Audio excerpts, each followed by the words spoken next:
California housing alert.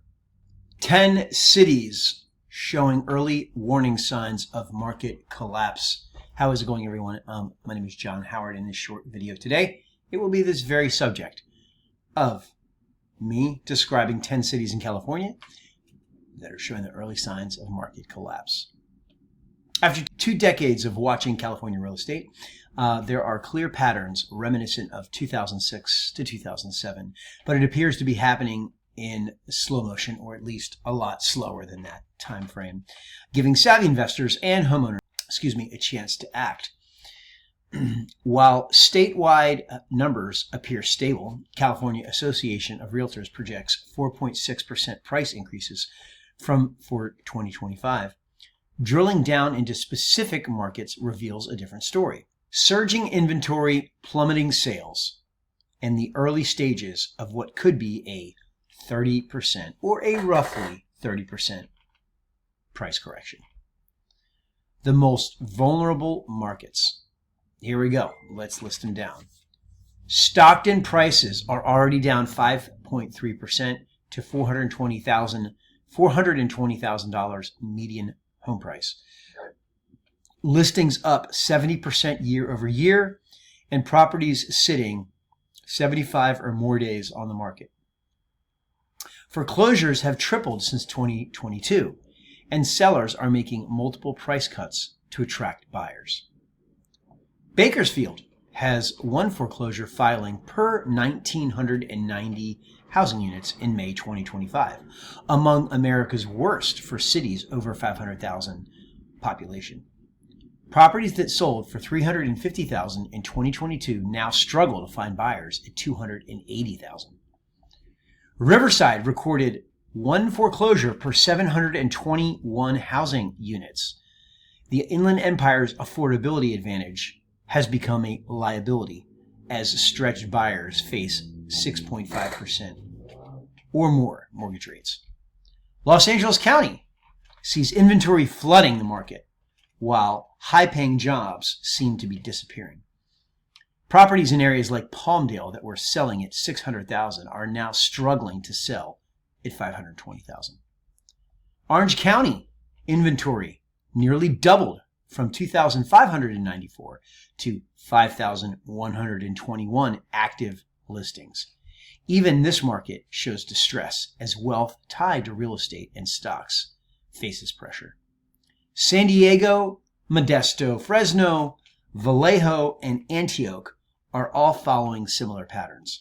Prices disconnected from local incomes, inventory buildups, and economic fundamentals deteriorating. California recorded 14,751 foreclosure starts in the first half of 2025, with statewide inventory jumping from 2.6 to 3.8 months of supply. So here are the key takeaways from this information. For buyers, these distress markets are clearly shifting in your favor. For current owners, if you bought in the 2021 to 2022 timeframe, the window to sell without losses is rapidly closing.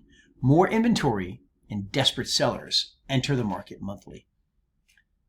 For investors, exercise extreme caution. Cash flow is nearly impossible if we purchase now, and appreciation is not guaranteed. Focus on markets with strong job growth. Rising mortgage rates, affordability crisis, and economic uncertainty affect markets nationwide.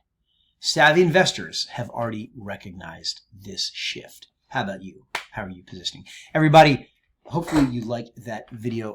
Again, my name is John Howard, and I've been doing mostly content as of recently on real estate. I also do other content as well. I've done some general content on investing. I do have a long track record with investing. My first job out of college was Merrill Lynch. I also worked for SunAmerica here in Los Angeles for 3 years and did investment banking as well. So I've got a very long history of experience with general investing. But I have owned and or operated 5 different short and medium term or midterm furnished rentals over the last 20 years. And during that time frame, I have launched and operated 4 different businesses that all went up to 7 figures or more per year. And the reason I say that is because, well, that's kind of part of my experience, but also it is actually very manageable to actually have short and midterm furnished rentals alongside of a very demanding career or alongside of a high-paying job. And if you are a high-income earner, you're actually in really the best position, obviously, of anyone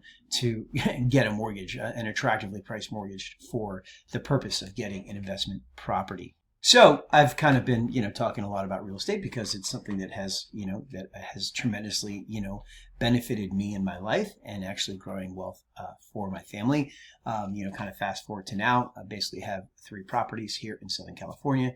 On average, they do between 10,000 and let's say 37,000 and a half. 37.5 thousand on average per month in that range, with several months a year where it's actually more than 20,000 in a month for booking revenue, and that doesn't even account for what the actual portfolio value of it is. But on top of that, I've got 2.875 30-year fixed mortgages. Thank you very much to the pandemic for that.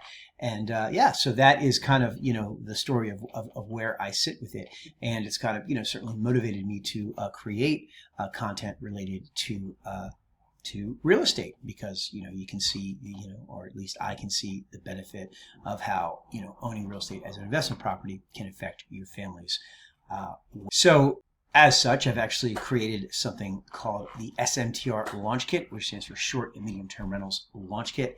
And it's, if you're somebody that's, interested in investing, whether you already are investing or, you're not. I mean, the nice thing about short and medium term furnished rentals is you basically can make, way more income than long-term unfurnished. It's usually about pretty standard. It's about 2 to 3 times the actual, yearly revenue from short and medium-term rentals than from long-term rentals. And then if you get into something like short-term, premium short-term rentals, that's a whole different ballgame. That typically requires quite a bit of capital to kind of make some nice amenities, but those are properties that are getting well over $1,000 per night. But in any case, you'll see some links in the description area, and you can go click on them and check them out. Again, it's called the SMTR Launch Kit.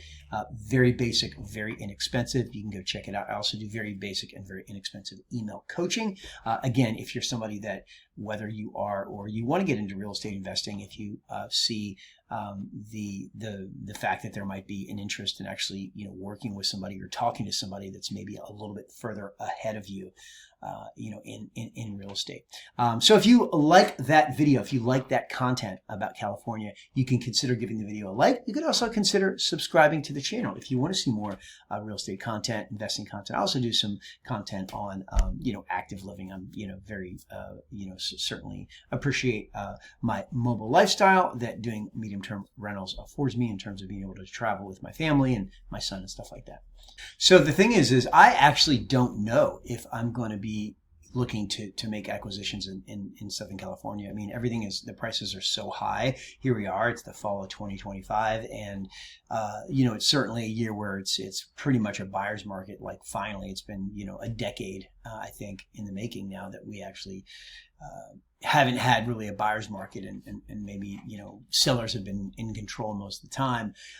But in any case, it's still very high here in Southern California. So the prices are so high that it makes it pretty much difficult, if not impossible, to cash flow some sort of a rental, right?